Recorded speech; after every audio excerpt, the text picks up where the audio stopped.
Have you ever noticed that the most expensive failures don't announce themselves?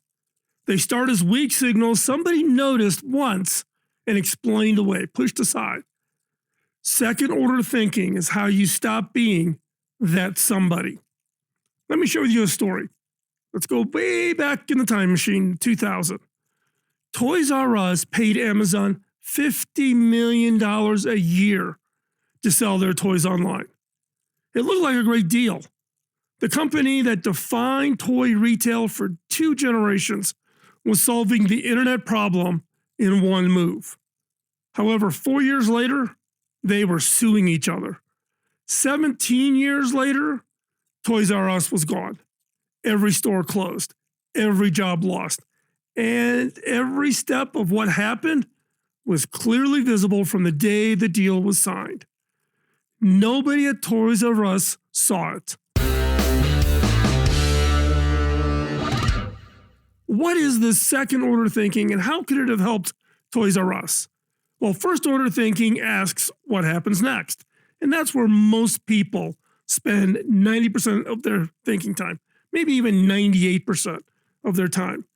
Second order thinking asks what happens to the people who see what happens next. It's about what's next beyond the next. The skill isn't caution or pessimism. It's the willingness to keep looking after the room has stopped. So I'm going to take you back on another story, back to my own experience at HP. In 2005, at HP, we launched Halo, a premium telepresence system co-developed with DreamWorks Studios. For a brief period, it reported into my organization. The next year, Cisco launched Cisco TelePresence and went straight at us. I called the HP team closest to Cisco and asked what they made of it. Why? The answer was reassuring. Cisco is aiming down market. We're fine. They're not coming after Halo. We were premium. They were chasing volume. That answer satisfied the room. It really didn't satisfy me. The room was asking, will Cisco hurt Halo? That was the wrong question. The right one was sitting underneath. Why did our partner of 20 years decide to do this without talking to us, without working with us? Nobody had an answer to that one. The HP didn't think it was the question. They were focused on the product collision, and I kept coming back to the partnership. A company that had cooperated with us for 2 decades had just decided they didn't need to partner with us anymore. The product was the surface. The relationship had quietly ended, and we were the only ones who had noticed. 3 years later, Cisco launched a direct attack on HP's core server business with its unified computing system. And HP responded by acquiring 3Com and going after Cisco's core network business. A 20-year alliance ended in under 2 years. Neither side ran the second order analysis at any point along the way. By the time the right question got asked, the partnership was already gone. It had already been burned down to the pilings. So, what's the key to this second order thinking? Well, there's 3 skills that stand on their own. Each one solves a different problem most decision frameworks miss. The first picks up signals before they're even a decision to analyze. The second uncovers what's actually driving the timing. What is it? What's on the outside that's driving this? The third shows you what people will do once they see your decision land. If you've watched the November 2025 episode on the basics of second order thinking, these skills add to that foundation. If you haven't, you can still apply these 3 starting today. You don't need to jump over there. We'll give you the 3 today. They're distinct. Later on, go back and find the previous second order thinking back in the thinking skills playlist.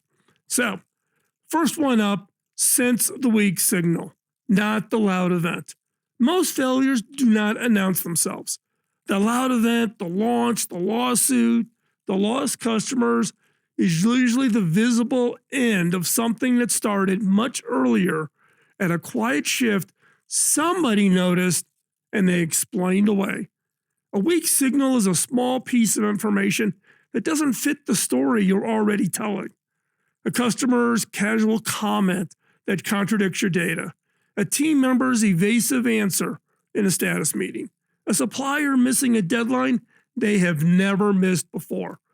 The reflex is to make it fit the story you already believe. The skill is to refuse that. So, what do? First up, go looking before you have one. Once a week, scan 3 places where weak signals live, such as customer-facing teams or data points that surprised you and got brushed off. Topics that smart people you respect are paying attention to, but you aren't. You're not looking for problems. You're looking for things that don't quite fit. Next, name the thing that doesn't fit. Be specific. Oh, their CFO made a comment about the budget that didn't match what we were told last quarter.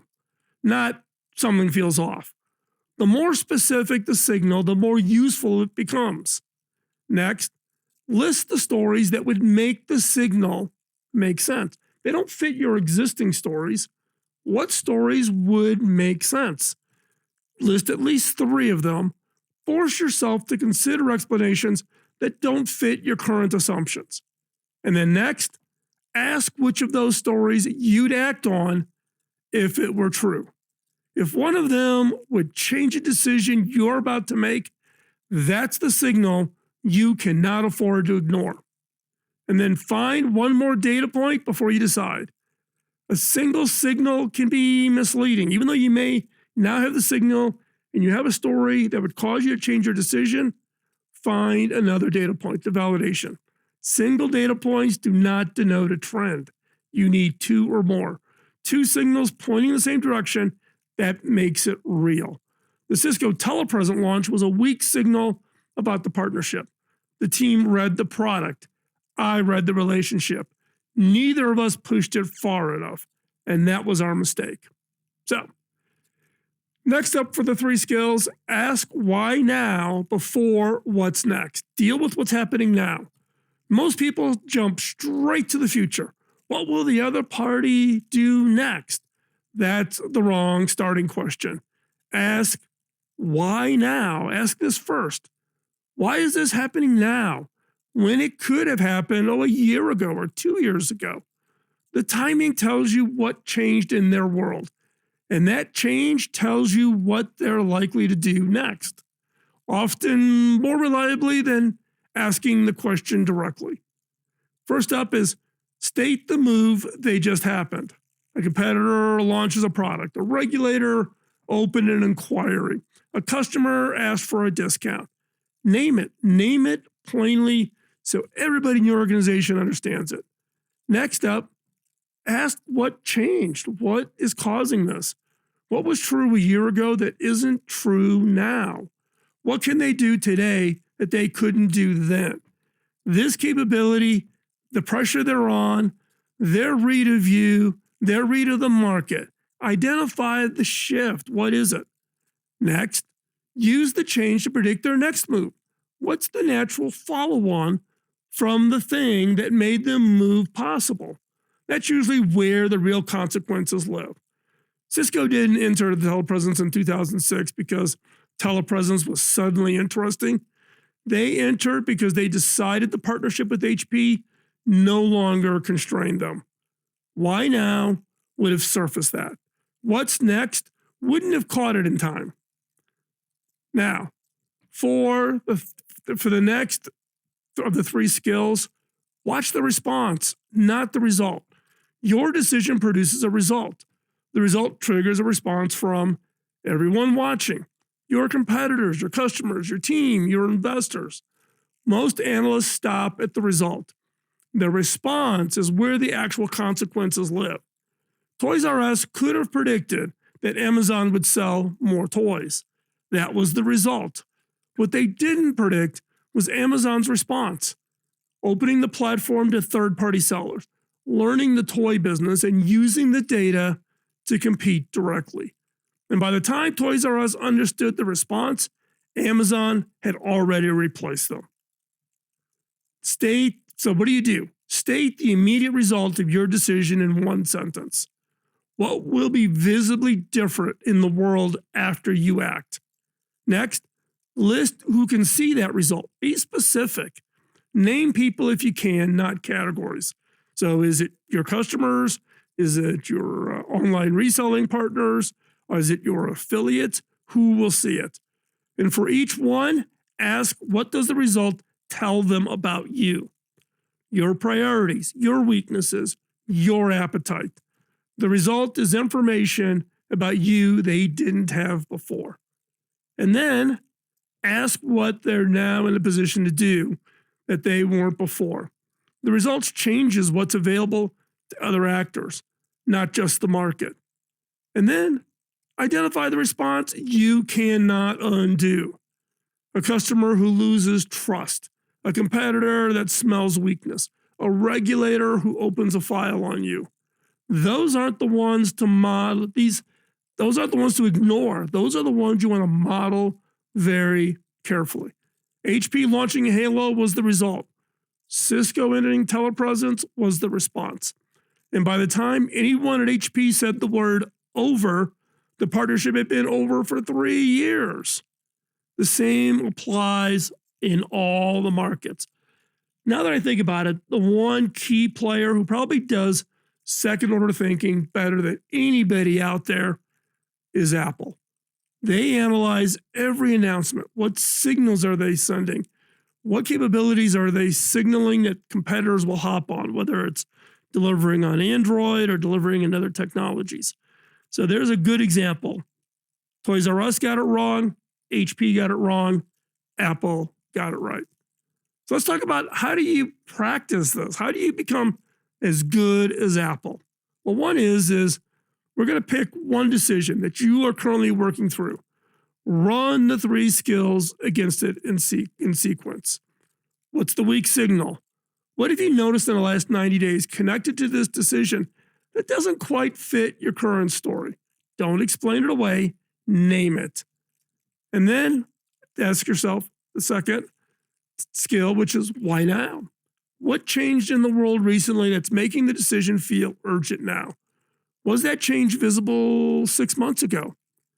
And then the third skill, watch the response. Who will see the results of this decision?